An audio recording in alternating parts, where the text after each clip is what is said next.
नर्मदे हर हर हर महादेव। हम अभी वृंदावन धाम आश्रम मोटका में हैं। हम इस आश्रम में एक संत बाबा से मुलाकात हुआ, उसके साथ बातचीत किया। मुझे उसके प्रवचन सुनने का सौभाग्य मिला और उसके अनुभव आपके साथ शेयर कर रहा हूँ।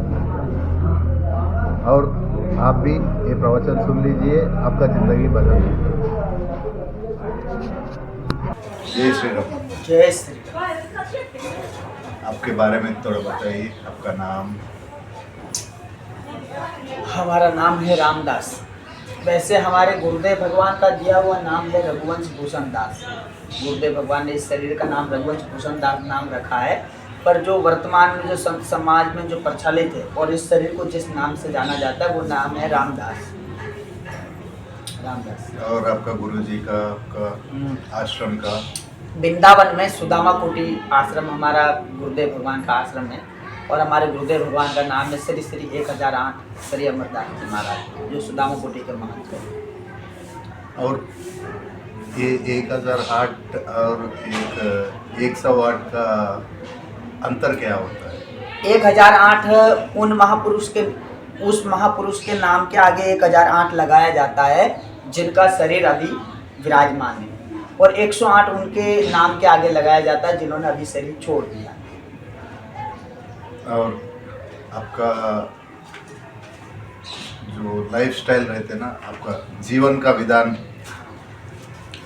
विधान ऐसा है जैसे कि मेरे को हमारे शास्त्रों में ऐसा आया है कि भगवान का जब कोई भजन करता है, ठाकुर जी का सुमिरन करता है, तो ठाकुर जी, जैसे कि हमारे शास्त्रों में संत महापुरुषों ने बताया, भगवान श्री कृष्ण अर्जुन को कहते हैं गीता में, ऐसा कहते हैं कि हे अर्जुन, मैं जिस जीव पर अपनी कृपा करता हूँ, भगवान कहते हैं कि मैं अगर किसी जीव पर थोड़ी सी कृपा कर दूँ तो धीरे धीरे करके उसके धन का हरण करता हूँ। भगवान ने कहा मैं थोड़ी सी कृपा किसी पर कर दूं तो धीरे धीरे करके उसके धन का हरण करता हूँ, उसकी आमदनी धीरे धीरे कम करता हूँ, और जमा पूंजी है तो उसको भी चौपट कर देता हूँ, खत्म। किसी ने किसी महापुरुष से पूछा, कहा कि महाराज, भगवान जब किसी पर कृपा करते हैं तो उसके धीरे धीरे करके धन का हरण क्यों करते हैं? भाई धीरे धीरे करके आमदनी भी कम कर देते और जमा पूंजी है उसको भी खत्म कर देते। जब भगवान अपनी कृपा करते तो भगवान कृपा करते तो धन क्यों खत्म करते हैं? और दूसरी बात कि धन अगर भगवान को खत्म करना है तो धीरे धीरे क्यों करते हैं, एकदम क्यों नहीं करते? तो संत महापुरुष ने कहा कि भगवान अगर एकदम ही बहुत बड़ा झटका दे देंगे, बहुत बड़ा घाटा कर देंगे, तो सामने वाला हार्ट अटैक आके मर नहीं जाएगा। उन्होंने कहा कि भगवान को उसे सामने वाले को मारना नहीं है, उसको सुधारना है, गलत मार्ग से सही मार्ग पर लाना है। इसके लिए भगवान धीरे धीरे धन हरण करते हैं। एकदम धन हरण करेंगे तो मर जाएगा, तो धीरे धीरे धन हरण करते हैं, क्योंकि उनको मारना नहीं है, उसे सही मार्ग पर लाना है। दूसरी बात यह है कि धन में अच्छाई कम और बुराई ज़्यादा है। पैसे में अच्छाई कम, बुराई ज़्यादा है। पैसे में 3 अच्छाई है। क्या अच्छाई है? कि पैसे से भोजन की व्यवस्था हो जाती है, पैसे से कपड़े की व्यवस्था हो जाती है, और पैसे से मकान की व्यवस्था हो जाती है। देखो, एक होती है मनुष्य की जरूरत, एक होती है इच्छा।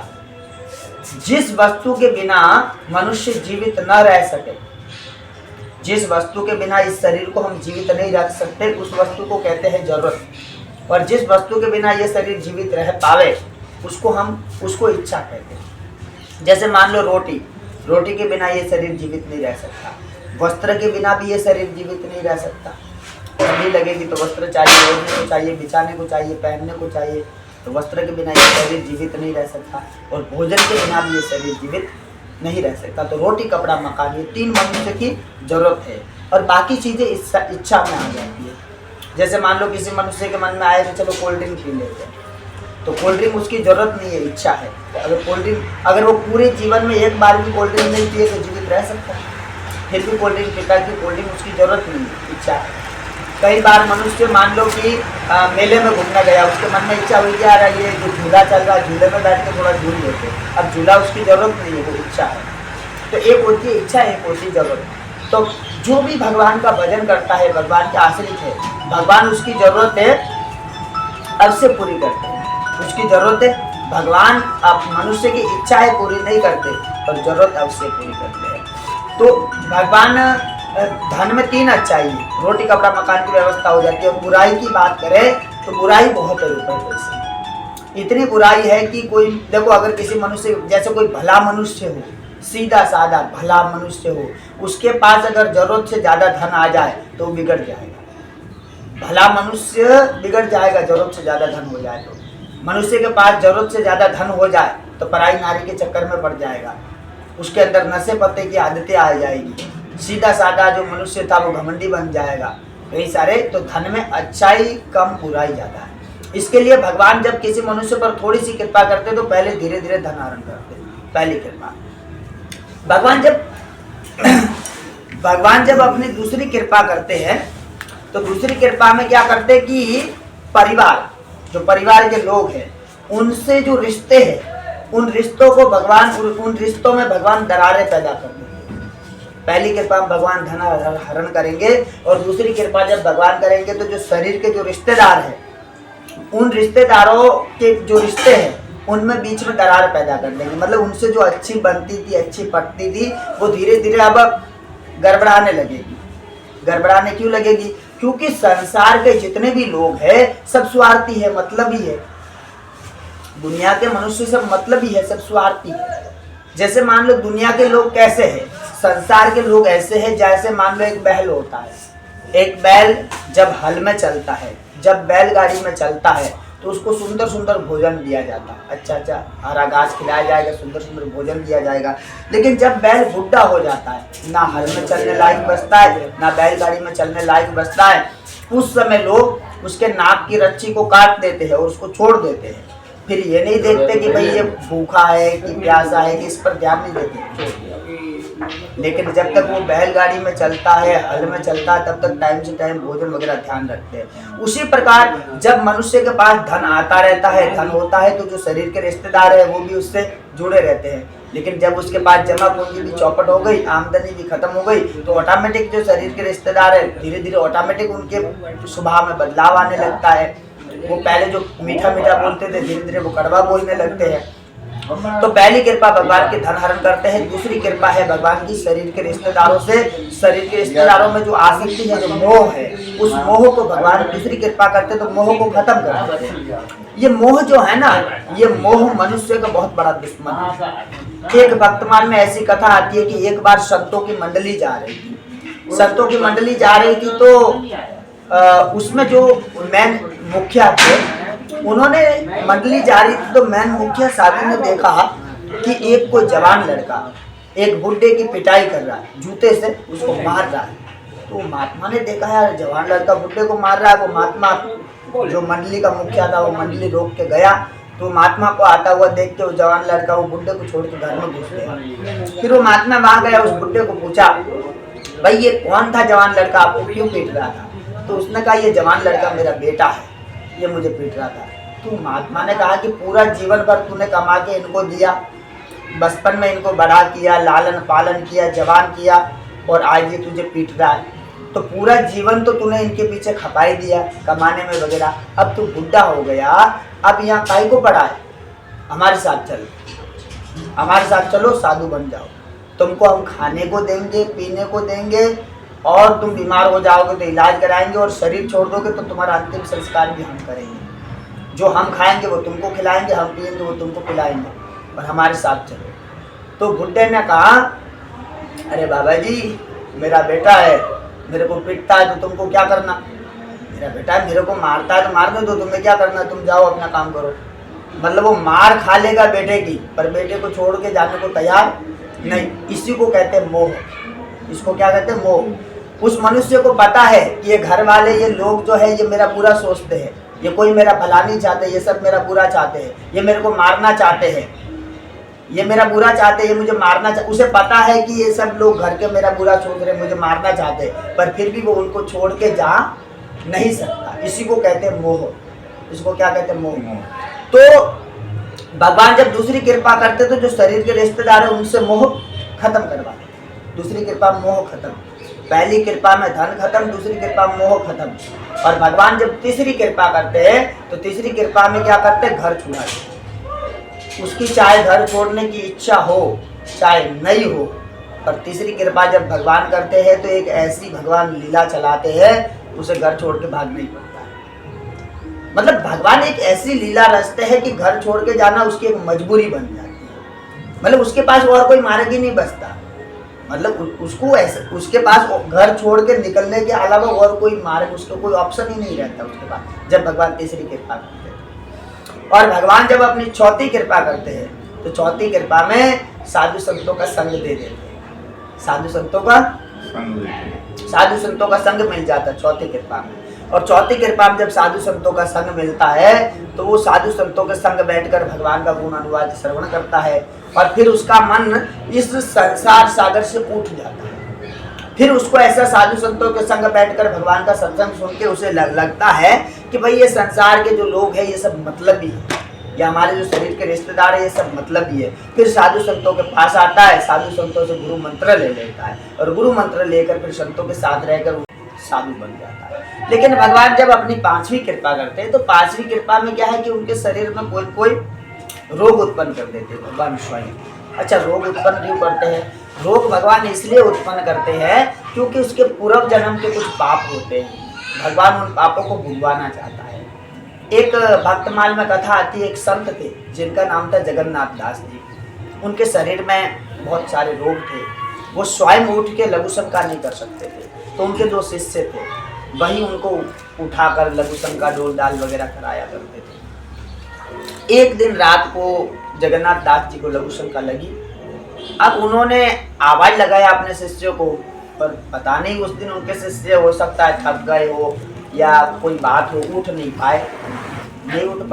जब उनके शिष्य नहीं उठ पाए तो उसी समय स्वयं जगन्नाथ भगवान एक साधारण मनुष्य का रूप धारण करके आए और आकर उन्होंने उनको उठा के लघु शंका वगैरह डोल डाल वगैरह कराया और करा के लेटा दिया और उनको कहा कि आपको जब भी अगर रात को कभी हम जरूरत पड़े हमारी, तो आप थोड़ा ऐसे कुछ टप टप बजा दीजिएगा। आप थोड़ा टप टप जैसे ही बजा दोगे हम हाजिर हो जाएंगे।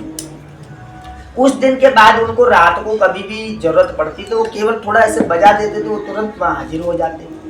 कुछ दिन उनकी सेवा रात को हुई। अब उनको लगा कि यार ये सेवक तो बहुत अच्छा है, थोड़ा कुछ बजा दो तुरंत आ जाता है। तो उनको एक दिन पूछ लिया, भैया तुम कहाँ रहते हो? तो कहा हम तो यही रहते हैं आपके बगल में पड़ोस में। तो कहा कि उन्होंने जगन्नाथ दास जी का कहाँ रहते हो तुम? तो उन्होंने कहा कि वैसे तो हम यहीं आपके पड़ोस में रहते हैं और वैसे हम सब जगह रहते हैं, बगल में ही मंदिर था जगन्नाथ भगवान ने कहा वैसे तो पड़ोस में रहते हैं और वैसे सब जगह रहते हैं। तब जैसे ही उन्होंने कहा कि वैसे हम सब जगह रहते हैं तो समझ गए जगन्नाथ दास जी कि सब जगह तो भगवान ही रहते और सब जगह कौन रहेगा, भगवान ही रहते सब जगह। उन्होंने भगवान का हाथ पकड़ लिया कच के और उन्होंने कहा मैं पहचान लिया, अब और कोई नहीं हो, हमारे प्रभु ही हो, तो सब जगह तो वही रहते और कोई नहीं, हमारे प्रभु ही हो आप। तो जब उन्होंने कहा कि मैं पहचान लिया हमारे प्रभु ही हो, तो भगवान असली रूप में प्रकट हो। अब भगवान जब असली रूप में प्रकट हो गए तो जगन्नाथ दास जी ने कहा कि प्रभु आपको मेरी इतनी चिंता है कि आप रात को मुझे लघु शंका करवाने डोल डाल करवाने आते हो, इतनी चिंता है। तो उन्होंने कहा हे प्रभु अगर आपको मेरी इतनी ही चिंता है तो आप मुझे ठीक क्यों नहीं कर देते? तो भगवान ने कहा, उन्होंने कहा कि हे जगन्नाथ दास जी, उन्होंने कहा कि प्रारब्ध तो मैं भी भोगता हूँ। भगवान ने कहा अपना स्वयं का प्रारब्ध मैं भी भोगता हूँ। भगवान ने कहा कि मैंने त्रेता युग में बाली को जब पीछे से मारा था तो द्वापर युग में वही बाली बहलिया बना और बहलिया बन के मेरे पैर में बाण मार दिया, मेरे चरण में। तो भगवान ने कहा कि प्रारब्ध को तो मैं भी स्वयं भोगता हूँ। तो भगवान ने कहा कि यह आपका प्रारब्ध है और भगवान ने कहा अगर मैं आपका प्रारब्ध, अगर मान लो आपको अभी मैं ठीक कर दूंगा, स्वस्थ कर दूंगा, तो आपका अगले जन्म का पाप तो प्रारब्ध बाकी रह जाएगा और आपका अगले जन्म का प्रारब्ध पाप बाकी रहने के कारण आपको फिर से जन्म लेना पड़ेगा। जब आपका अगले जन्म का पाप बाकी रहेगा तो उसको भोगने के लिए आपको फिर से जन्म लेना पड़ेगा। और भगवान ने कहा मैं नहीं चाहता कि तुम्हारा फिर से जन्म हो, इसलिए मैं तुमको वो पाप भुगवा रहा हूँ। तो कहने का मतलब है कि प्रारब्ध तो भगवान कहते हैं मैं भी भोगता हूँ प्रारब्ध भगवान भुगवाते हैं। जैसे कि भगवान श्री कृष्ण की माता जी थी देवकी मैया। देवकी मैया 14 वर्ष तक जेल में रही। तो देवकी मैया ने भगवान श्री कृष्ण को पूछा, जिस समय भगवान कृष्ण ने कंस को मार दिया और देवकी मैया को और वसुदेव जी को बाहर निकाला, तो उस समय देवकी मैया ने पूछा कि हे पुत्र, आप तो भगवान हो और आप जैसा मेरे को पुत्र होते हुए मुझे 14 साल तक जेल में रहना पड़ा। तो भगवान श्री कृष्ण ने कहा कि आप अगले जन्म में कौशल्या जी थी और मैं अगले जन्म में राम था। आपने मुझे 14 वर्ष के लिए वनवास दिया था, उसी का फल आपको मिला है कि आपको 14 वर्ष तक जेल में रहना पड़ा। तो कहने का मतलब है कि प्रारब्ध भोगना पड़ता है। महाभारत में कथा आती है कि भीष्म पितामह बाणों की शैया पर सो रहे थे और बाणों की शैया पर सो रहे थे तो उन्होंने पूछा भगवान श्री कृष्ण को कि हे केशव, मुझे अपने 100 जन्मों की याद है कि मैंने अपने 100 जन्मों में कोई पाप नहीं किया, पर मुझे बाणों की शैया क्यों मिली? भगवान श्री कृष्ण ने कहा 100 जन्मों में तो नहीं, पर 100 जन्मों से पहले एक बार आप राजा थे, आप घोड़े पर बैठकर जा रहे थे, रास्ते में एक घायल सर्प पड़ा था, अजमरा घायल, आपने बाण से उठाकर उसको कांटों में फेंक दिया, तो वो कांटों में अधमरा था, कांटों में फंस गया, कांटे उसके अंदर घुस गए, तो धीरे धीरे 6 महीने में मरा था वो सर्प। 6 महीने तक कांटों में फंसा रहा, बाद में मरा था। तो वो 6 महीने तक बाणों की शैया पर लेटा कांटों में और मरा, उसी फल स्वरूप आपको 6 महीने तक बाणों की शैया पर सोना पड़ा। तो कहने का मतलब है कि प्रारब्ध। तो उसी प्रकार भगवान जब अपने भक्त पर 5वीं कृपा करते तो शरीर में कोई कोई रोग उत्पन्न कर देते। जैसे हमारे वृंदावन में प्रेमानंद महाराज जी, हाँ, हाँ। उनके देखो दोनों किडनी खराब है, तो ये भगवान 5वीं कृपा करते हैं। तो भगवान फिर भी वो इतना साल से जिंदा है। हाँ, वो तो बचपन से ही फेल है फिर हाँ, भी। तो ये भगवान की 5वीं कृपा है। तो इसी प्रकार अब हम जो साधु बने तो यही समझो हमारे ऊपर ईश्वर ने कृपा की और ईश्वर कृपा करके हमको इस साधु लाइन में लाए। देखो ऐसा है कि जो संत है, भगवान की कृपा के बिना संत नहीं मिलते। जैसे गोस्वामी तुलसीदास जी ने रामचरितमानस में सुंदरकांड में लिखा, गोस्वामी तुलसीदास जी ने रामचरितमानस में सुंदरकांड में लिखा, उन्होंने लिखा कि बिनु हरि कृपा मिले नहीं संता। लंकनी, जब हनुमान जी लंका में प्रवेश कर रहे थे तो लंकनी ने रोका। ये लंकनी कौन थी? विभीषण जी की पुत्री थी, विभीषण जी की पुत्री थी लंकनी। वो वहां द्वार पर खड़ी थी। जब हनुमान जी को रोका तो हनुमान जी ने उसको एक मुक्का मारा। तो उस समय वो लंकनी ने कहा कि तात मोर अति पुण्य बहुता, और देखे वो नयन राम कर दूता। तो भगवान की जब कृपा होती है तब संत मिलते हैं। और भगवान की कृपा कब होती है? भगवान की कृपा तब होती है जब मनुष्य के बहुत सारे पुण्य होते हैं। निकम्मे मनुष्य पर भगवान भी अपनी कृपा नहीं करते। जो निकम्मा मनुष्य है भगवान भी उसी पर कृपा करते हैं जो मेहनती है, जो संघर्ष करने वाला है, जो मेहनती है, उसी पर भगवान अपनी कृपा करते हैं। निकम्मे पर तो भगवान भी अपनी कृपा नहीं करते। तो जिस मनुष्य के पास पुण्य पूंज है उस पर भगवान कृपा करते हैं, और जिस पर भगवान कृपा करते हैं उसे संत मिल जाता है। क्योंकि गोस्वामी तुलसीदास जी सुंदरकांड में लिखा, लंकनी स्वयं कहती है तात मोरति पुण्य बहुता, देखे उन्हें राम कर दूता। और विभीषण जी को जब हनुमान जी मिले तो विभीषण जी ने कहा कि अब मोई भाव भरोस हनुमंता, बिनु हरि कृपा मिले नहीं सकता। तो उसी प्रकार जब उस मनुष्य के कुछ पुण्य उदय होते हैं तब उसे संत मिलते हैं, और संतों का जब समागम होता है, देखो शास्त्रों में ऐसा आया है कि जितने भी संत हैं वो सब गुरु है। इस पृथ्वी पर जितने भी जीव मनुष्य है उन सब मनुष्यों के जितने भी संत हैं सब गुरु है, उनके सब गुरु है। ऐसा नहीं कि जिन्होंने हमको मंत्र दिए केवल वही हमारे गुरु है, जितने भी संत है सब हमारे गुरु है। तो इसके लिए, और गुरु की महिमा माता पिता से भी अधिक बताएंगे। जैसे गोस्वामी तुलसीदास जी ने हनुमान चालीसा लिखी तो उन्होंने हनुमान चालीसा में क्या लिखा? उन्होंने हनुमान चालीसा में लिखा कि जय जय जय हनुमान गोसाई, कृपा करहु गुरुदेव की नाई। क्या लिखा? जय जय जय हनुमान गोसाई, कृपा करहु गुरुदेव की नाई। तुलसीदास जी ने कहा कि हे हनुमान जी महाराज, जैसे एक गुरु अपने शिष्य पर कृपा करता है वैसे आप हम पर कृपा कीजिए, ऐसा लिखा। ऐसा नहीं लिखा कि जैसे एक माँ अपने बेटे पर कृपा करती है वैसे कृपा करो, जैसे एक पिता अपने पुत्र पर कृपा करता है वैसे कृपा करो, ऐसे नहीं लिखा। तो कैसे लिखा? जैसे एक गुरु अपने शिष्य पर कृपा करता है वैसे कृपा कीजिए। क्योंकि माता पिता ये बता सकते हैं कि भाई पैसे कमाओ, पर माता पिता ये नहीं बता सकते कि पैसे कमाना ईमानदारी से। माता पिता ये कह देंगे कि पैसे कमाओ, पर ये नहीं कह पाएंगे कि ईमानदारी से कमाना। पर गुरु ये भी बताएगा कि भाई ईमानदारी से पैसे कमाओ। माता पिता पेट भरने का उपाय तो बता देंगे, पर भव सागर से पार होने का उपाय माता पिता नहीं बता पाएंगे। क्यों नहीं बता पाएंगे? क्योंकि उनका मोह और ममता, भाई माता पिता जो मोह और ममता में फंसे हुए हैं, तो वो मोह और ममता में फंसे हुए होने के कारण वो भव सागर से पार होने का उपाय नहीं बता पाएंगे। देखो संसार में बहुत सारे ऐसे लोग हैं कि उनका बेटा दारू पीने वालों के संग उठने बैठने लगे तो उनको ज्यादा तकलीफ नहीं होती, चोरों के साथ उठने बैठने लगे तो ज्यादा तकलीफ नहीं होती। पर कई सारे ऐसे लोग हैं कि उनके पुत्र जो साधु संतों के संग उठने बैठने लग जाए तो उनको दिक्कत होने लगती है। ऐसा लगता है कि हमारा बेटा बाबा जी कहीं नहीं बन जाए, मतलब उनका बेटा शराबी बन जाएगा तो उनको ज्यादा तकलीफ नहीं होगी, चोर बन जाएगा तो ज्यादा तकलीफ नहीं होगी, पर कहीं साधु बन जाए इसका डर रहेगा, कहीं साधु न बन जाए।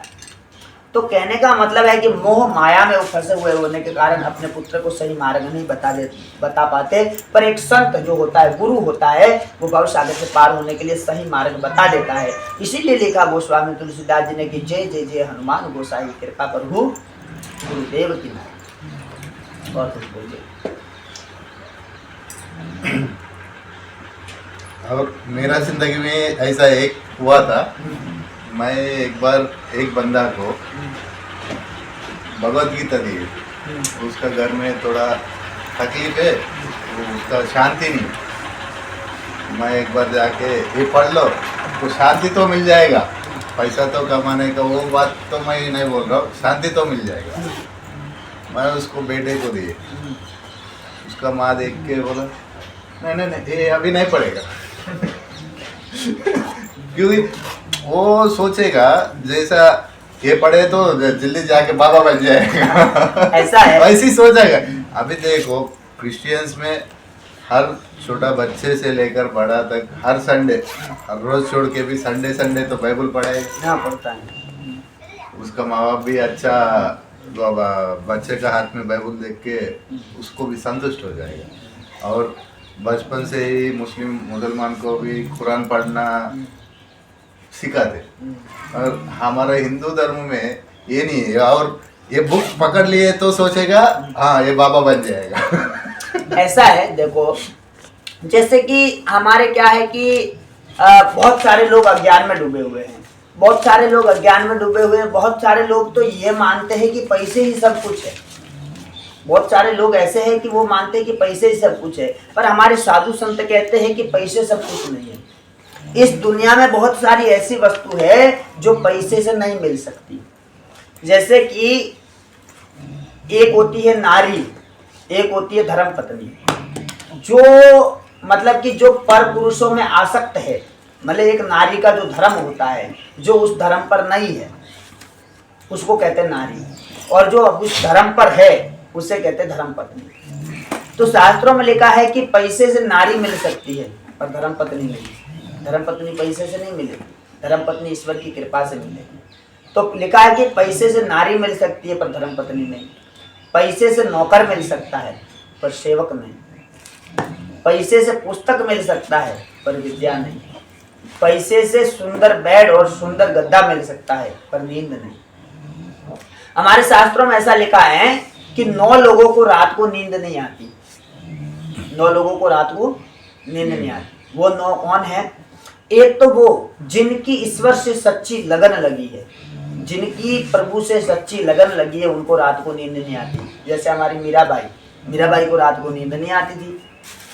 तो जिनकी प्रभु से सच्ची लगन लगी है उनको रात को नींद नहीं आती। एक दूसरा जो कामी मनुष्य है, कामी जो पराई नारी में या पर पुरुष में आसक्त है, ऐसे मनुष्य, कामी मनुष्य को रात को नींद नहीं आती। दूसरा, तीसरा वो मनुष्य कि जिसके घर में जवान बहन या जवान बेटी कवारी खड़ी है, उसको रात को नींद नहीं आती। चौथा वो मनुष्य जिसके ऊपर बहुत सारा कर्जा है, उसको रात को नींद नहीं आती। पांचवा वो मनुष्य जिसके पास जरूरत से ज्यादा धन है, उसको रात को नींद नहीं आती। छठा वो मनुष्य जो जरूरत से ज्यादा समझदार है, जिसको लोग कहते हैं डैड होशियार, उसको रात को नींद नहीं आती। और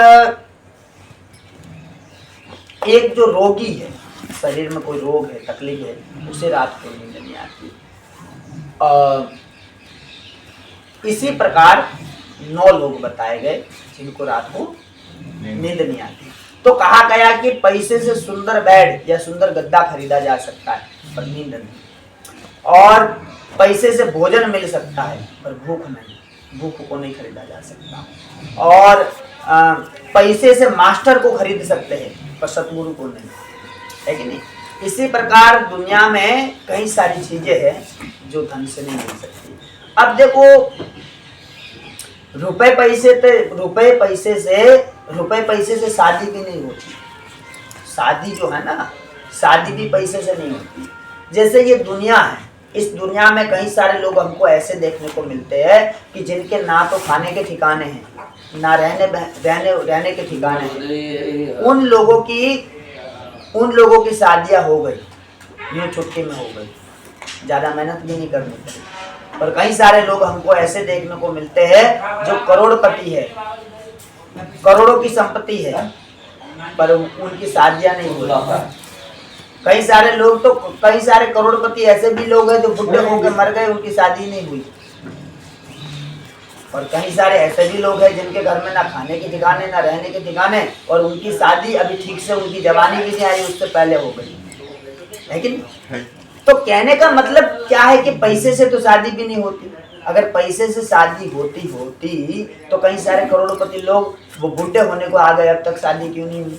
अगर पैसे से शादी होती तो कई सारे ऐसे लोग हैं जिनके ना खाने ना रहने के ठिकाने, उनकी शादी फिर क्यों हो गई। तो पैसे से तो शादी भी नहीं होती। तो देखो, जैसे कि मान लो संत सेवा, साधु सेवा पैसे से नहीं होती।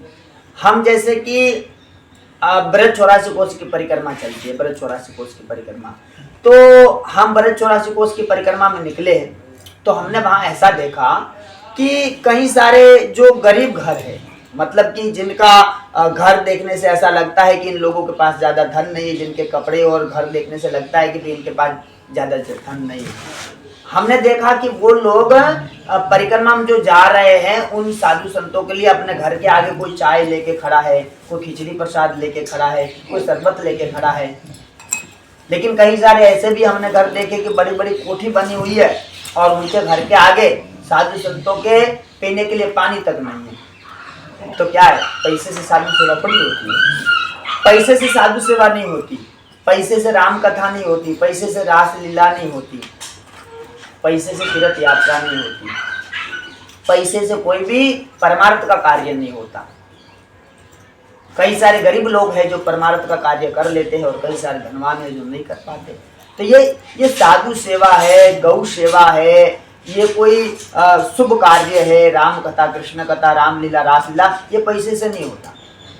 जैसे कि शादी पैसे से नहीं होती, जैसे कि शादी पैसे से नहीं होती, उसी प्रकार रामलीला, रासलीला, कृष्ण लीला, राम कथा, तीर्थ यात्रा, साधु सेवा, गौ सेवा, ब्राह्मण सेवा, दीन दुखियों की सेवा, ये पैसे से नहीं होती। ये किससे होती है? ये होती है पुण्य से, ये होती है ईश्वर की कृपा से। अगर ईश्वर की कृपा है तो वो ये कार्य कर सकता है, और ईश्वर की कृपा नहीं है तो चाहे कितना भी उसके पास धन हो, वो इन कार्यों को नहीं कर पाएगा। गौ सेवा में, संत सेवा में, और ये राम कथा में, कृष्ण कथा में, इनमें धन वही खर्च कर पाएगा जिस पर ईश्वर की कृपा होगी। नहीं तो चाहे करोड़ों की संपत्ति हो, 1 रुपया नहीं खर्च कर पाएगा इसमें, है कि नहीं। तो ये धन से नहीं, ये ईश्वर की कृपा से होता है। और ईश्वर की कृपा कब होती है? ईश्वर की कृपा तब होती है जब कोई संत कृपा करेगा, जब कोई साधु कृपा करता है तो ईश्वर की कृपा होती है। और जब ईश्वर कृपा करता है तो आनंद हो जाता है। इसके लिए मनुष्य को क्या है कि धन को ही सब कुछ नहीं मानना चाहिए, क्योंकि धन सब कुछ नहीं है, सब कुछ है ईश्वर की कृपा। तो मनुष्य को पुण्य कमाना चाहिए। क्या पुण्य? जैसे मानव के अंदर जो इच्छा होती है, वो इच्छा धन से पूरी नहीं होती, वो इच्छा होती है पुण्य से पूरी। जैसे मान लो किसी मनुष्य के पास पुण्य है, जैसे मान लो किसी मनुष्य के पास अगर पुण्य है उसके पास ना रहने के लिए घर है, ना खाने पीने के ठिकाने हैं, और अगर उसके पास पुण्य है तो उसकी इच्छा की पूर्ति हो जाएगी। लेकिन किसी मनुष्य के पास चाहे कोठी है, पैसे भी खूब है, लेकिन उसके खाते में पुण्य नहीं है तो उसकी इच्छा की पूर्ति नहीं होगी। जैसे मान लो किसी मनुष्य के ना रहने के ठिकाने, ना खाने के ठिकाने हैं, और अगर उसके खाते में पुण्य है और उसके हृदय में इच्छा है कि हमको शादी करना है, उसकी शादी हो जाएगी। और किसी मनुष्य के पास कोठी बना हुआ है, रुपए पैसे भी खूब है, और इसकी इच्छा है कि हमें शादी करना है, तो उसकी इच्छा की पूर्ति नहीं होगी। क्योंकि इच्छा की पूर्ति पैसों से नहीं होती, इच्छा की पूर्ति होती है पुण्य से। किससे होती है? पुण्य से। हाँ। कई सारे हमने ऐसे लोग देखे, हम ऐसे लोग भी देखे कि जिनके पास ज्यादा धन नहीं है, मतलब उनकी जितनी जरूरत है उतना ही धन है, ज्यादा धन नहीं है, और वो लोग इलेक्शन में खड़े हो गए, सरपंच के इलेक्शन लड़ा उन्होंने, वो पहली बार में जीत गया, सरपंच बन गया। और ऐसे लोग भी हम देखे कि करोड़ों की संपत्ति। हम ये देखे कि एक मनुष्य ऐसा है जिसको जरूरत से ज्यादा धन नहीं, जितनी जरूरत है उतना ही धन है, वो इलेक्शन में खड़ा हुआ सरपंच की कुर्सी पे। और एक सामने मनुष्य जिसके पास करोड़ों की संपत्ति है, वो खड़ा हुआ उसके सामने, और जिसके पास करोड़ों की संपत्ति है उसने करोड़ों रुपए खर्च कर दिए, मतलब लोगों को दारू पिलाने में, मांस खिलाने में, कहीं बकरा काटा, कहीं मुर्गा काटा, उधर पार्टी कराया, गाड़ियां भर भर के दारू मदिरा बांटा, करोड़ों रुपए खर्च कर दिए। और सामने वाला तो वो तो बेचारा उसके पास इतना धन है ही नहीं कि वो किसी को लुटावे, कुछ नहीं कर पाया, लेकिन जीता भाई। वो इतना पैसा खर्च करने के बाद भी नहीं जीता, और ये कुछ नहीं किया तो भी जीत गया। क्यों? ये इसने कुछ नहीं खर्च किया तो भी क्यों जीत गया? क्योंकि इसके पास, इसकी इच्छा थी सरपंच बनने की, और इसके खाते में पुण्य था, तो इसकी इच्छा की पूर्ति हो गई। अब उसकी इच्छा थी सरपंच बनने की, उसके खाते में पुण्य नहीं, पैसा तो है पर पुण्य नहीं, तो नहीं बन पाया सरपंच। भाई दारू पिलाने से पुण्य थोड़ी मिलता है, किसी को मांस खिलाने से पुण्य थोड़ी मिलता है। पुण्य मिलेगा भाई कोई बढ़िया चीज खिलाओ, भाई वो दाल बाटी चूरमा किसी को खिला देता तो मिल जाता पुण्य, है कि नहीं? किसी को शरबत पिलाता, जूस पिलाता, दारू बांटने से थोड़ी पुण्य मिलेगा, उल्टा पाप लगेगा। सामने वाला पिएगा, उसका फेफड़ा खराब होगा, किसी को गाली देगा, मारामारी करेगा तो उल्टा पाप लगेगा। तो ये बात है। तो इसलिए इच्छा की पूर्ति पुण्य से होती है। तो हम यही संदेश देना चाहते हैं मनुष्य को कि मानव को चाहिए कि पुण्य कमाई करे। लेकिन एक बात और है कि जैसे कि सबको पुण्य बराबर नहीं मिलता। जैसे उदाहरण समझो, मान लो आपकी जो संपत्ति है, मान लो आपकी संपत्ति का 100वां हिस्सा, आपकी संपत्ति का 100वां हिस्सा है 1 करोड़, और हमारी संपत्ति का 100वां हिस्सा है 10,000। ठीक है, आपकी संपत्ति का 100वां हिस्सा 1 करोड़ है और हमारी संपत्ति का 100वां हिस्सा है 10,000। तो हम 10,000 रुपया जब दान करेंगे और 10,000 से हमें जितना पुण्य मिलेगा, आप 1 करोड़ रुपया दान करोगे तो आपको उतना ही पुण्य मिलेगा। आप 1 करोड़ रुपया दान करोगे, 1 करोड़ रुपया सेवा में लगाओगे तो 1 करोड़ रुपये से आपको जितना पुण्य मिलेगा उतना पुण्य हमको सिर्फ 10,000 में मिल जाएगा। क्यों? क्योंकि आपकी संपत्ति का 100वां हिस्सा 1 करोड़ है और हमारी संपत्ति का 100वां हिस्सा 10,000 है, पुण्य हमको बराबर मिलेगा। क्यों? क्योंकि ईश्वर के वहां का ऐसा ही कानून कायदा, ईश्वर के वहां का ऐसा ही नियम है। जैसे मान लो आपको अगर 1,000 का नुकसान हो जाए तो 1,000 नहीं, आपको मान लो 1 करोड़ का नुकसान हो गया, तो आपको 1 करोड़ का नुकसान होने से आपको जितना दुख होगा, हमारे अगर 10,000 का नुकसान हो जाए तो हमें उतना ही दुख होगा। आपका 1 करोड़ का घाटा होने से आपको जितना दुख होगा ना, हमारा केवल 10,000 का घाटा हो जाएगा, तो आपको 1 करोड़ में जितना दुख होता है हमको सिर्फ 10,000 में उतना दुख हो जाएगा, है कि नहीं? आपको 1 करोड़ का फायदा होगा तो 1 करोड़ के फायदे में आपको जितना खुशी होगा ना, हमारे अगर 10,000 का फायदा हो जाए तो हमें उतनी ही खुशी हो जाएगी। सियाराम सियाराम सियाराम सियाराम। आपको 1 करोड़ का लाभ होने से आपको जितना खुशी होगा, हमको सिर्फ 10,000 का फायदा हो जाएगा तो हमको उतना ही खुशी हो जाएगा, है कि नहीं?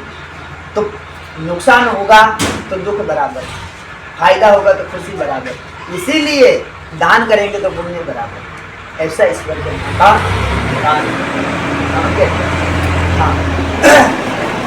तो इसलिए देखो सुदामा जी जब भगवान के दरबार में गए तो भगवान श्री कृष्ण ने सुदामा जी को अपनी गद्दी पर बिठा दिया और स्वयं चरणों में बैठ गए। क्यों चरणों में बैठ गए? भगवान इसलिए सरनों में बैठ गए क्योंकि भगवान ने कहा कि इसने अपनी पूरी 100% संपत्ति मेरे को अर्पण कर दी। तो सुदामा की 100% संपत्ति थी कितनी? 4 मुट्ठी चावल। 4 मुट्ठी चावल ही अपनी पूरी 100% संपत्ति थी। सुदामा जी की 100% संपत्ति कितनी? 4 मुट्ठी चावल। और उन्होंने 4 मुट्ठी चावल दे दिया तो भगवान ने कहा कि इसने अपनी पूरी 100% संपत्ति हमको अर्पण कर दी, तो उनको ऊपर बिठा दिया, सर्वस्व अर्पण कर दिया ना। सर्वस्व था कितना? 4 मुट्ठी चावल। तो उसी प्रकार पुण्य सबको बराबर नहीं मिलता। भगवान के वहां का ऐसा विधान है, भगवान परसेंट देखते हैं। जैसे एक ऐसी कथा आती है भक्तमान में कि बुद्ध भगवान के जो 24 अवतार हुए उसमें से एक बुद्ध भगवान का अवतार है। तो एक बार क्या हुआ कि बुद्ध भगवान भ्रमण करते थे, तो एक बार बुद्ध भगवान किसी गांव में जाने वाले थे, तो 4 दिन पहले से वहां ये खबर पहुंच गई थी कि 4 दिन बाद यहाँ बुद्ध भगवान आने वाले। तो उस गांव में अनेकों शिष्य रहते थे उनके बुद्ध भगवान के। तो वहां का जो राजा था, वहां का राजा बुद्ध भगवान का शिष्य था, और वहां एक बुढ़ी मैया रहती थी। वो बुढ़ी मैया भी बुद्ध भगवान की शिष्य थी। तो बुढ़ी मैया उनके मतलब परिवार का कोई नहीं था, शरीर छोड़ दिए थे, और कोई अगर था भी तो वो उनके साथ उनको निकाल दिया था घर से। तो बेचारी अलग एक अपनी लकड़ी बांस की कुटिया बना के रहती, भिक्षा मांग के अपना भरण पोषण करती। लेकिन ठाकुर जी की उनको पता चला कि 4 दिन बाद यहाँ गुरु जी आएंगे। तो जैसे ही उनको पता चला कि 4 दिन बाद गुरु जी आएंगे, तो उस समय उनको एक सेव मिला, सेव। तो उन्होंने कहा कि ये सेव तो मैं रख दूंगी, खाऊंगी नहीं, इसे रख दूंगी, इसके बाद में मुझे कुछ मिलेगा वो मैं पाऊंगी, क्योंकि ये रखूंगी मैं गुरु जी के लिए। मान लो 4 दिन के अंदर अंदर मुझे और अगर कुछ ये मैं पा लूंगी, और उसके बाद में 4 दिन के अंदर मुझे और अगर कुछ न मिला तो गुरु जी को भेंट क्या चढ़ाऊंगी? भाई आज से 500 साल पहले हमारे देश में ये पैसों का चाल चलन नहीं था। आज से 500 साल पहले हमारे देश में पैसों का चाल चलन नहीं था। पहले ये सोने की मोहरें वगैरह चलती थी, पर सोने की मोहरें वगैरह भी किन के पास होती थी? या तो राजा के पास या नगर सेठ के पास। नगर सेठ या तो उसके पास सोने की मोहरें, या फिर राजा के पास। आम जनता के पास पहले सोने की मोहरें वगैरह नहीं होती थी। आम जनता का काम तो ऐसे ही चलता था कि तुम हमसे गेहूं ले लो, हमको बाजरा दे दो, तुम हमसे बाजरा ले लो, हमको गुड़ दे दो, तुम 4 दिन हमारे खेत में काम किए, हम तुम्हारे खेत में 4 दिन काम कर देंगे, तुम हमको लकड़ी दे दो, हमारे से तुम घास ले लो। ऐसे ही काम चलता था। दुकान पे लोग जाते थे तो कहते थे भैया आपको काय की जरूरत है? लकड़ी की जरूरत है, लो आप लकड़ी ले लो, हमको कपड़ा दे दो पहनने को। 500 साल पहले आम जनता का काम ऐसे ही चलता था। पैसे वैसे था नहीं, और पैसे थे तो या तो राजा के पास या नगर से, आम जनता के पास नहीं थे। तो ये आज से 500 साल पहले की हम कथा सुना रहे हैं।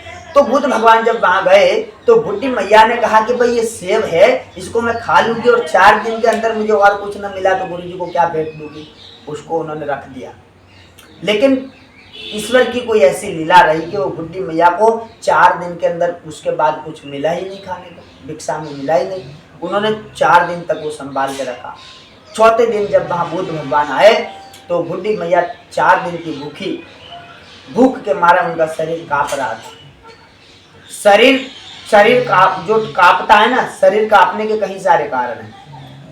बहुत दिनों तक मनुष्य को भोजन नहीं मिले तो भी शरीर कांपने लग जाता है, काम का वेग चढ़ जाए तो भी शरीर कांपने लग जाता है, और डर से भी शरीर कांपने लग जाता है, और ठंडी से भी शरीर कांपता है। शरीर कांपने के कई कारण होते हैं। तो उनको 4 दिन तक भोजन नहीं मिला तो 80 साल की बुढ़ी, और 4 दिन तक भोजन नहीं मिला, भूख के मारे शरीर कांप रहा था। और उसी समय बुद्ध भगवान वहां बैठे थे। उसी समय वहां राजा भी आया। भाई राजा अपनी पूरी सेना के साथ आया, हाथी घोड़े वगैरह ऊंट वगैरह लेके अपनी पूरी सेना के साथ, बैंड बाजे के साथ, ढोल नगाड़े के साथ वहां आया।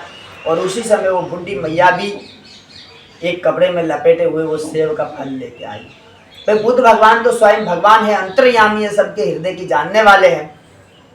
तो उसी समय वो राजा सोने के थाल में वो राजा हीरे मोती जवाहरात वगैरह भर के लेके आ रहा था। और उसी समय वो बुढ़ी मैया भी हाथ में एक सेब का फल लिए आ रही थी। बुद्ध भगवान ने, वो राजा आगे था 4 कदम, बुढ़ी मैया 4-5 कदम पीछे पीछे आ रही थी। बुद्ध भगवान की नजर बुढ़ी मैया पर पड़ी तो उठ गए अपने सिंहासन से, उठ के आगे बढ़ के वो बुढ़ी मैया के हाथ से फल लिया, फल लेके आकर बैठ गए। राजा को बड़ा अपना अपमान मालूम हुआ। भाई पूरी उनकी सेना देख रही है, उनकी प्रजा देख रही है, और दिखा क्या कि राजा को तो राजा आगे है 5 कदम, उनको छोड़ के बुड्ढी भैया के पास से फल लेके आके बैठ गए गुरुजी। राजा के पास से लिया ही नहीं सामग्री, तो उनको अपना अपमान मालूम हुआ, चेहरा उतर गया, मुंह लटक गया। फिर वो गया, गुरुजी सिंहासन पर बैठे उनके पास गया और वो गुरुजी के चरणों में भेंट चढ़ा दिया। तो वो तो भगवान अंतर्यामी सब जानते हैं। बुद्ध भगवान ने कहा कि तुम यही सोच रहे हो ना कि गुरुजी वो बुड्ढी मैया के पास से फल ले लिया और मेरे पास से लिया नहीं। तो उन्होंने कहा कि एक बात बता कि पूरे गांव में चर्चा है कि बुद्ध भगवान का शिष्य आया है, हाथी लेके आया, घोड़ा लेके आया, बैंड बाजा लेके आया, नगाड़ा लेके आया, पूरे गांव में चर्चा है। पर ये बता कि ये तू मेरे चरणों में जो भेंट चढ़ा रहा है, ये तेरी संपत्ति का कितना % इच्छा है? ये तेरी संपत्ति का कितना % इच्छा है? तो उन्होंने कहा गुरुजी ये तो मेरी संपत्ति का 100 में से आधा % भी इच्छा नहीं है। तो कहा ये 100 में से आधा % भी इच्छा नहीं है, और ये सेव तू जानता है ये उसके संपत्ति का पूरा 100% इच्छा है। उन्होंने कहा तुझे पता है 4 दिन से वो भूखी है, भूख के मारे उसका शरीर काट रहा है, काँप रहा है भूख के मारे। वो चाहती थी इसे खा भी सकती थी, पर उसने मेरे लिए संभाल के रखा कि गुरुजी आएंगे तो भेंट क्या चढ़ा। तो अब बता कि जो 100% जो शिष्य अपनी 100% संपत्ति गुरु के चरणों में भेंट कर रहा है, उसकी संपत्ति को गुरु को पहले स्वीकार करना चाहिए या फिर आधा % वाले की? राजा का चेहरा उतर गया। तो फिर उन्होंने बुद्ध भगवान ने राजा को कहा, बुद्ध भगवान ने कहा कि साधु भूखा भाव का और धन का भूखा ना है।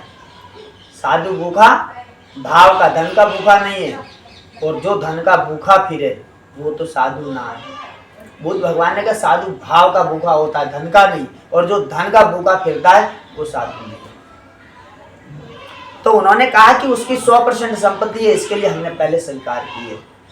तुम्हारी तो भैया आधा % भी नहीं है, तो हम आधा % वाले का पहले सम्मान करेंगे 100% वाले का।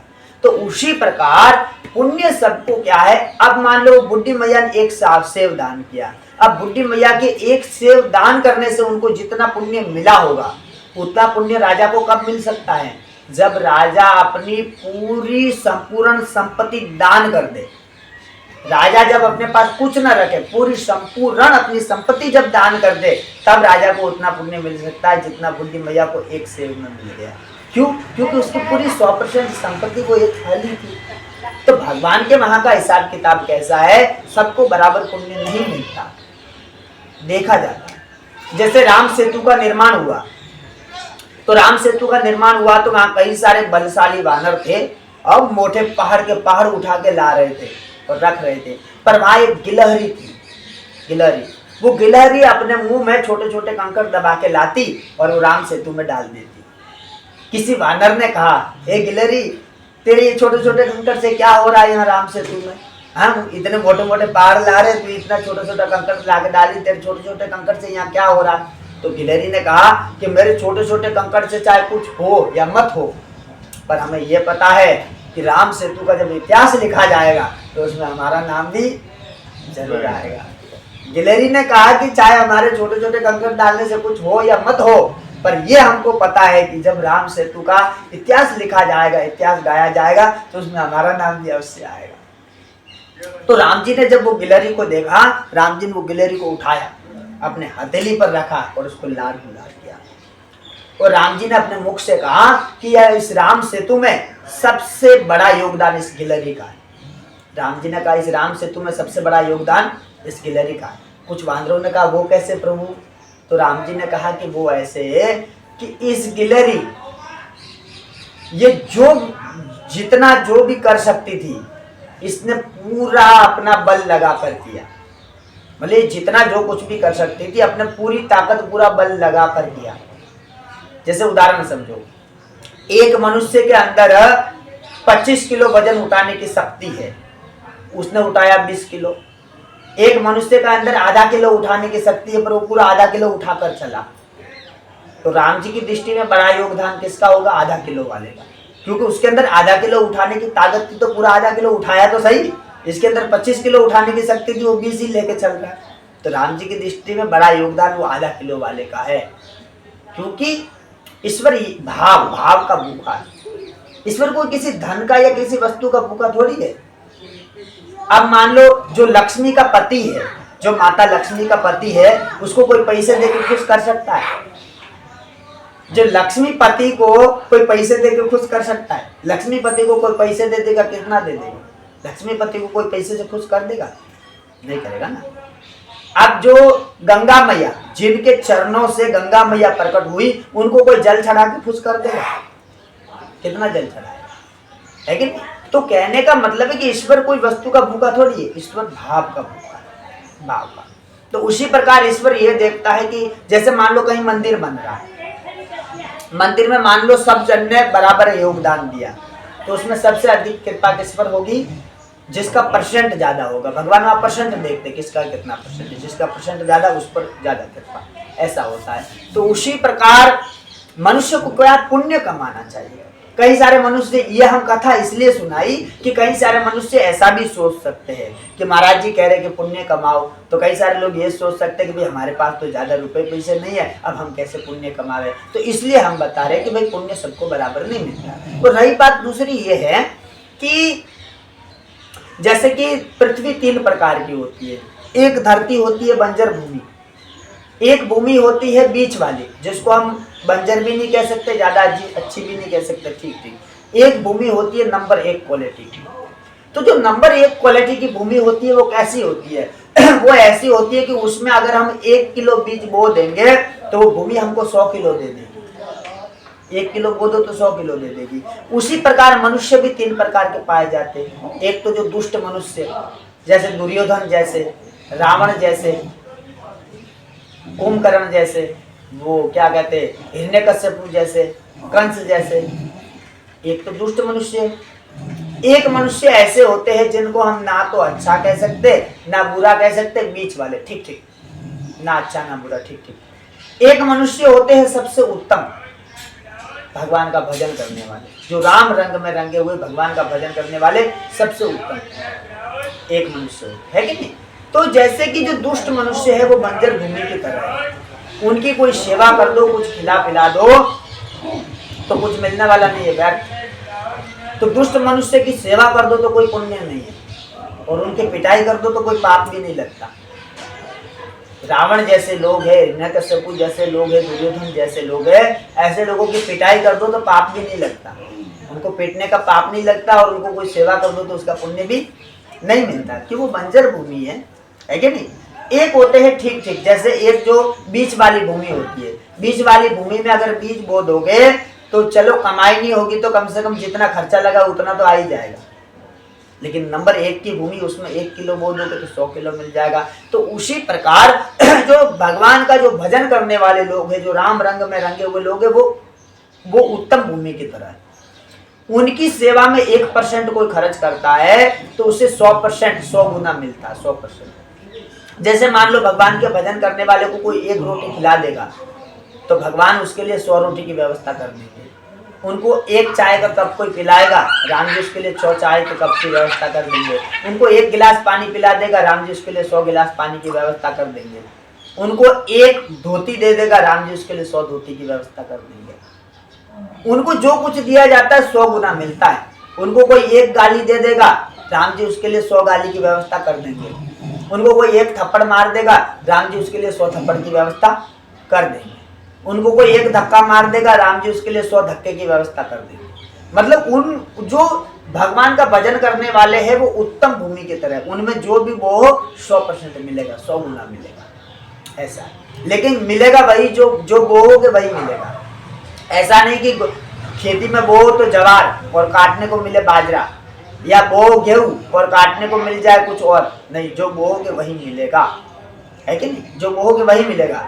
उसी प्रकार ऐसा नहीं होता कि हमने किसी को खिलाई तो रोटी और उसके बदले में हमें मिल जाए पैसा, पिलाया तो पानी और उसके बदले मिल जाए चाय, नहीं, जो आप दोगे वही आपको प्राप्त, लेकिन होगा 100 गुना प्राप्त। ऐसा नहीं कि हम खिलावे तो रोटी और मिल जाए उसके बदले में हमको पैसा, नहीं, आपने रोटी खिलाई है तो आपको रोटी ही मिलेगी उसके बदले। जैसे खेती में ज्वार बोई है तो ज्वार ही मिलेगी, उसी प्रकार। तो इसमें क्या वो मिलेगा 100 गुना। लेकिन एक कहावत है, कहते हैं संत महापुरुष कहते हैं कि बोया बीज बबूल का तो आम कहाँ से खाए, बोया बीज बबूल का तो आम कहाँ से खाए। तो वैसे ही अगर कोई उनको एक थप्पड़ मार देगा तो 100 थप्पड़ मिलेगी, बोया बीज बबूल का तो आम कहाँ से खाए, ऐसा। तो इसके लिए मनुष्य को भगवान का भजन करना चाहिए, सुमिरन करना चाहिए। और जो साधु संत है, लेकिन देखो बहुत सारे लोग ऐसा कहते हैं, बहुत सारे लोग ऐसा कहते हैं कि जैसे गृहस्थी लोग हैं, तो वो कहते हैं कि गृहस्थी लोगों को तो बहुत सारी झंझट होती है, वो पैसा कमाते, बच्चे पालते, ये करते वो करते। लेकिन बहुत सारे लोग कहते हैं कि बाबा जी को तो क्या है, केवल भजन करना। लेकिन हम उन लोगों को कहना चाहते हैं कि भजन करना कोई आसान नहीं है, भजन करना कोई सरल काम नहीं है, बहुत कठिन कार्य है। जैसे कॉलेज में पढ़ने वाला लड़का, वो जो कॉलेज में पढ़ता है वो लड़का 6-7 कलाक कॉलेज की पुस्तकों को पढ़ सकता है, लेकिन उसको कहो कि 1 कलाक रामायण पढ़ ले, नहीं पढ़ पाएगा। जो मनुष्य सिनेमा घर में जाकर अपने पैसे खर्च करके 3 कलाक फिल्म देख सकता है, उसको कहो कि 1 कलाक रामलीला रासलीला देख ले, नहीं देख सकता। जो मनुष्य दिन भर फिल्मी गाने सुनता है, उसको आप कहो कि 1 घंटा कथा सुन ले भगवान की, 1 घंटा प्रवचन सुन ले साधु संतों को, नहीं सुन पाएगा। जो मनुष्य लाखों रुपए पराई नारी पर खर्च कर देता है, या मदिरा मांस में लाखों रुपए खर्च कर देता है, उसको अगर कोई कहे कि 50 रुपए साधु की सेवा में लगा दे, गौ सेवा में लगा दे, ब्राह्मण सेवा में लगा दे, नहीं लगा सकता।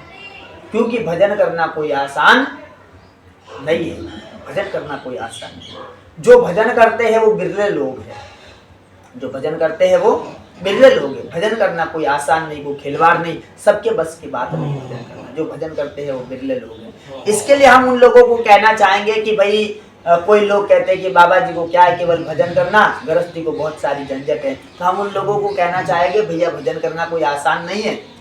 कई सारे लोग दिन भर टीवी में एलईडी में दिन भर फिल्में देखते रहेंगे, सीरियल देखते रहेंगे, और रामलीला आ जाए या रासलीला आ जाए चैनल पर तो तुरंत उसको हटा देंगे। फिर वो क्या देखेंगे, वो सीरियल देखेंगे या फिल्म देखेंगे, वो रामलीला देख नहीं पाएंगे, कृष्ण लीला देख नहीं पाएंगे, या किसी चैनल पर कथा चल रही है तो उसको सुन नहीं पाएंगे, फिल्म लगा देंगे। क्यों? क्योंकि भजन करना कोई आसान थोड़ी है। लेकिन जो लोग भजन करते हैं वो बिरले लोग हैं, जो भजन करते हैं वो बिरले लोग। भजन करना कोई आसान नहीं।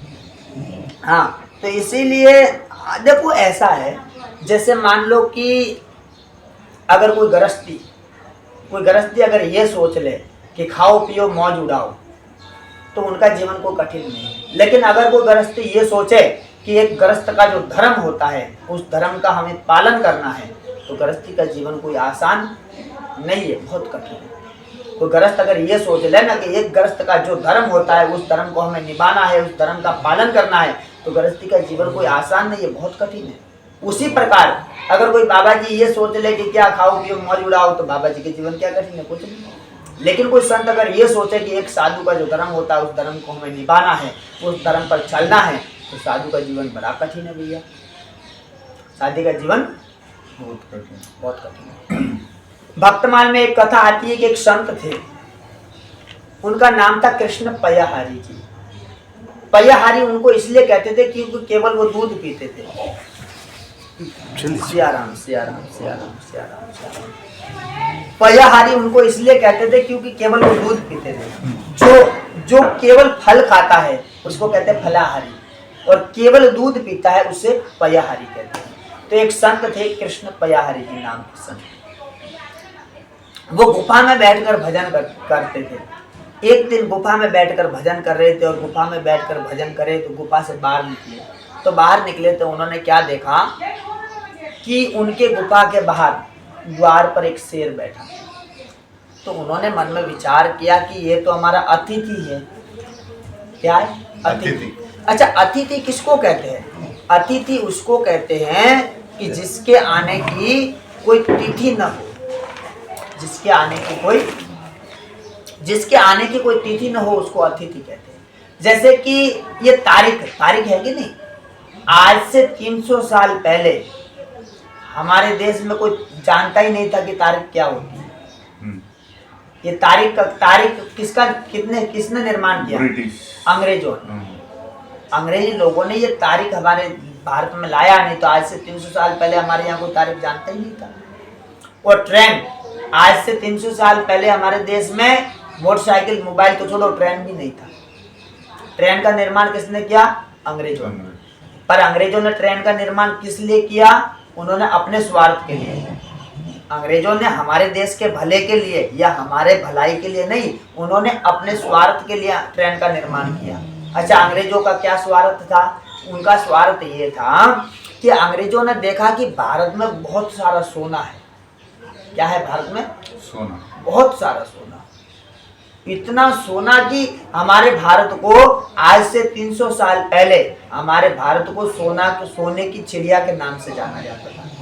आज से 300 साल पहले हमारे भारत को विदेश के लोग, दूसरे देशों के लोग क्या कहते थे? भारत को कहते थे सोने की चिड़िया, क्योंकि यहाँ दुनिया भर का सोना था। तो अंग्रेज लोगों के पास जो दूरबीन होती थी, वो जब भारत में आए और भारत के ऊपर उन्होंने कब्जा किया, तो उन्होंने दूरबीन के माध्यम से जगह जगह देखा कि यार यहाँ तो बहुत सोना है। पर उन्होंने सोचा कि इस सोने को अमेरिका कैसे पहुंचाया जाए।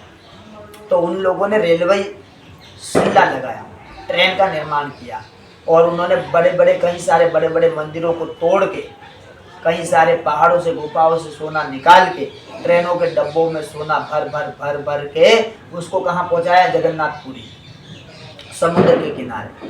और जगन्नाथपुरी समुद्र के किनारे पहुंचाकर फिर बड़ी बड़ी नौकाएं, बड़े बड़े जहाज सोने से भर के, उन जहाज में भर के सोना इन लोगों ने कहाँ पहुंचा दिया? अमेरिका। आज अमेरिका अमीर देशों में क्यों गिना जाता है? अमेरिका पैसों वाला क्यों माना जाता है? क्योंकि हमारे भारत का सब सोना खींच लिया उन लोगों ने। हाँ, तो इन्होंने अपने स्वार्थ के लिए ट्रेन का निर्माण किया। लेकिन आज से 300 साल पहले हमारे देश में ट्रेन नहीं था। तो हमारे कहने का मतलब है कि हमारा देश बहुत अमीर था। तो हम यही कहना चाहते हैं कि भजन करना कोई आसान नहीं है, भजन करना खिलवाड़ नहीं है। इसके लिए लोगों को भजन करना चाहिए और पुण्य कमाना चाहिए, क्योंकि पैसा ही सब कुछ नहीं है। अगर मान लो कोई मनुष्य शरीर छोड़ देगा तो उसके साथ पैसा थोड़ी जाएगा, घर थोड़ी जाएगा, जमीन थोड़ी जाएगी, खेत थोड़ी जाएगा, पर पुण्य उसके साथ जाएगा। इसके लिए मानव को पुण्य कमाई करना चाहिए, पुण्य कमाना चाहिए। एक कथा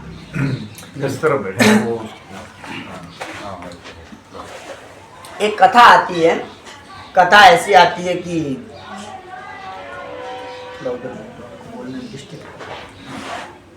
एक कथा आती है, ऐसी कथा आती है कि एक संत थे जो ऐसे भ्रमण करते हुए तीर्थ में कहीं जा रहे थे। तीर्थ में जा रहे थे तो उनको एक बनिया मिला। तो बनिया ने कहा, अरे महाराज जी, आप तीर्थ में जा रहे हो, आगे वाला गांव तो बहुत दूर है, और आप रात गिरने वाली है, तो आज की रात हमारे यहाँ ही रुक जाओ। साधु ने कहा ठीक है, उनके वहाँ रुक गए। अब रात भर रुके और सुबह में जब साधु वहाँ से जाने लगे तो वो बनिए ने कहा कि भाई आप जा रहे हो, पर रात भर जो रुके और आपने भोजन किया उसका पैसा देके जाओ। तो महात्मा ने कहा, आप तो कह रहे थे कि अपना ही घर समझो। तो उसने कहा कि ये तो मेरे पैसे कमाने का तरीका है। जब मैं सामने वाले को कहूँगा कि अपना ही घर समझो, तो बढ़िया बढ़िया गद्दों पर सोएगा, अच्छे अच्छे पलंग पर सोएगा, बढ़िया बढ़िया अच्छा खाएगा, ज़्यादा बिगाड़ेगा तो बिल ज़्यादा बनेगा। तो ये तो मेरा पैसे कमाने का तरीका है, अब तुम पैसे दे के जाओ। महात्मा जी ने सोचा कि इसने तो यार फंसा दिया। तो महात्मा ने क्या किया कि उसने अपने झोली में से सुई निकाला और उसको कहा कि ये क्या है, बता तुझे। उसने कहा ये सुई है। उन्होंने कहा सुई नहीं, ये सड़क का चाबी है। तुम्हारे से पहले सड़क जाएंगे हम, और तुम जब सड़क में आओगे तो वहां आने के बाद मुझे ये चाबी दिखा देना। इस चाबी को देख के मैं समझ जाऊंगा, अरे तुम तो वही हो जो हमारी सेवा किए थे। तो हमारी धर्मराज से है मित्रता, तो हम धर्मराज को कहकर तुमको नरक जाने से बचा देंगे और स्वर्ग में ले लेंगे। वो घर पे चला गया। उनकी पत्नी ने कहा कि वो तो लोभी है ही, उनकी पत्नी उससे भी ज्यादा लोभी। तो उनकी पत्नी ने कहा कि अरे वो बाबा जी ने पैसे दिए क्या? तो उसने कहा कि अरे पैसे अगर दे देता तो एक रात सोने के और खाने पीने के कितने दे देता, लेकिन थोड़े से पैसे मिलते। पर उसने हमको सड़क का चाबी दिया है, इससे मैं सड़क पहुंच जाऊंगा। तो उनकी पत्नी ने कहा कि अरे पति देवता, उनकी पत्नी ने कहा कि अरे पति देवता आप तो मूर्ख हो एक नंबर के। उसने कहा कैसे? तो कहा कि जब तुम मरोगे तो तुम्हारे साथ तुम्हारा हाथ जाएगा नहीं, तुम्हारा पैर जाएगा नहीं, तुम्हारा नाक कान जाएगा नहीं। जब तुम्हारा यह शरीर का कोई अंग ही तुम्हारे साथ नहीं जाएगा, फिर ये चाबी तुम कौन से हाथ में लेके जाओगे सड़क? वो भागा भागा फिर से गया। महाराज जी हमारी पत्नी तो कह रही है कि जब तुम मरोगे तो तुम्हारा हाथ पैर कान नाक कुछ तुम्हारे साथ जाएगा नहीं, और ये चाबी तुम कौन से हाथ में लेके जाओगे?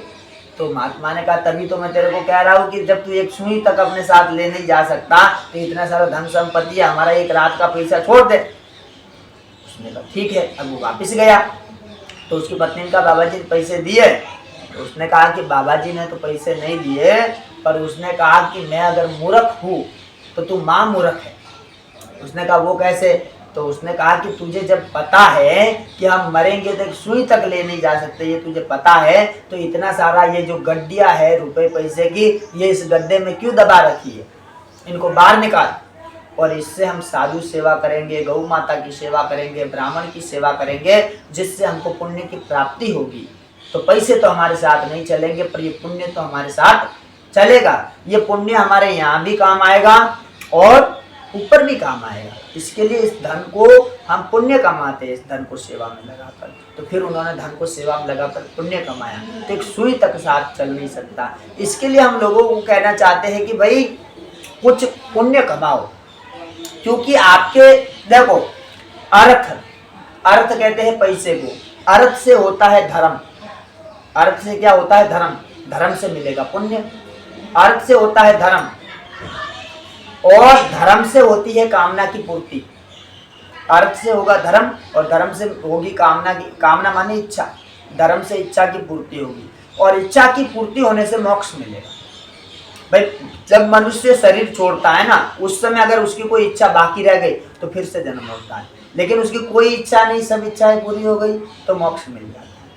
तो धन से होता है धर्म, और धर्म से मिलेगा पुण्य, पुण्य से होगी इच्छा की पूर्ति, और इच्छा की पूर्ति होने से मोक्ष मिलेगा। अर्थ धर्म काम मोक्ष। तो यही सब बातें हैं। तो हम यही कहना चाहते हैं कि मनुष्य को पुण्य कमाई करना चाहिए, ठाकुर जी का सुमिरन भजन करना चाहिए, और साधु संतों के प्रवचन वगैरह सुनना चाहिए। और देखो ऐसा आया है शास्त्रों में कि गौ माता पशु के जैसी दिखती है, पर वो पशु नहीं है, वो माँ है। गौ माता पशु के जैसी दिखती है, पर वो पशु नहीं है, गौ माँ है। तुलसी पेड़ के जैसी दिखती है, पर वो पेड़ नहीं है, तुलसी माता है। हीरा कांच के जैसा दिखता है, पर वो कांच नहीं है, हीरा है। उसी प्रकार ब्राह्मण मनुष्य जैसा दिखता है, पर वो मनुष्य नहीं है, देवता है। संत मानव जैसा दिखता है, पर वो मानव नहीं है, वो भगवान का ही रूप है, ईश्वर का ही रूप है। इसलिए लोग कहते हैं संत भगवान। जैसे कहते हैं ना, गुरुर ब्रह्मा गुरुर विष्णु गुरुर्देवो महेश्वरा गुरु साक्षात परब्रह्म तस्मै श्री गुरुवे नमः। तो संत भगवान का ही रूप है। लेकिन ऐसा है, देखो जैसे कि गोस्वामी नाभादास जी ने भक्तमाल लिखा, और गोस्वामी नाभादास जी ने भक्तमाल में एक श्लोक लिखा। क्या लिखा? भक्ति भक्त भगवंत गुरु चतुर नाम बपु एक, इनके पद वंदन किए नासई विघ्न अनेक। मतलब भक्ति, भक्त और भगवान और गुरु, ये एक होते हुए भी चार है, और चार होते हुए भी एक है। कैसे? जैसे दूध, दही, मक्खन और घी, ये एक होते हुए भी चार है, चार होते हुए भी एक है, लेकिन चारों का काम अलग अलग है। घी में हम पूरी तल सकते हैं, पर दूध में पूरी नहीं तल सकते। दूध से चाय बन जाएगी, पर दही से चाय नहीं बनेगी। तो एक होते हुए भी चार है, चार होते हुए भी एक है, पर फिर भी चारों का कार्य अलग अलग है। उसी प्रकार भक्ति, भक्त, भगवान और गुरु, ये एक होते हुए चार है, चार होते हुए एक है, पर चारों का कार्य अलग अलग है कि नहीं? अलग अलग है चारों का कार्य। भगवान श्री कृष्ण ने 21 किलोमीटर के गोवर्धन पर्वत को एक चितू, एक नाखून पर उठा लिया। साधु को कहे कि आप 21 किलोमीटर के पर्वत को उठाओ, तो नहीं उठा पाएंगे। है एक, पर कार्य अलग अलग उनका ये। भगवान श्री कृष्ण कालिया नाग के फन पर नृत्य कर लिए, साधु को कहे कि तुम एक फन वाले नाग पर नृत्य करो तो नहीं करेगा, क्योंकि कार्य अलग है एक, पर कार्य अलग। तो भक्ति भक्त भगवान नाम बबू एक, ये भगवान का रूप है। तो यही हम कहना चाहेंगे।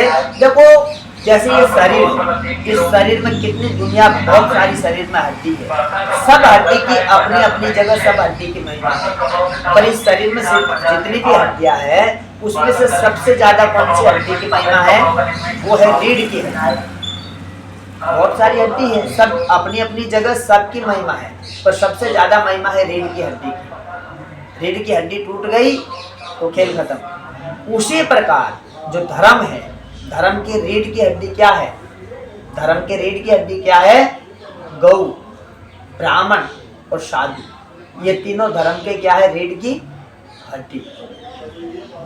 धर्म के रीढ़ की हड्डी क्या है? गौ, ब्राह्मण, साधु, ये धर्म के रीढ़ की हड्डी। इसके लिए गौ माता, ब्राह्मण, साधु, इनकी सेवा करनी चाहिए, इनके प्रति श्रद्धा प्रेम रखना चाहिए। जय सिया राम, जय हनुमान, हर हर महादेव, नर्मदे हर। नर्मदे हर। और कुछ अगर आपकी इच्छा हो पूछने की तो आप पूछ सकते हो। ये थोड़ी ब्रेक के बाद हम फिर से चालू हाँ, करेंगे ठीक, कोई बात और उधर बैठेंगे तो सब लोग सुनेगा। हाँ ठीक है, ठीक है, हाँ? ठीक। ठीक है, ఇది ఇంకో పార్ట్ కింద, ఇది పార్ట్ 1, ఇంకో పార్ట్ కింద ఉంటుంది, కంటిన్యూగా వాచ్ చేయండి. అండ్ నెక్స్ట్ వీడియోలో మనం కలుద్దాం. నర్మదే హర్, नर्मदे హర్ హర్ మహాదేవ్. हर।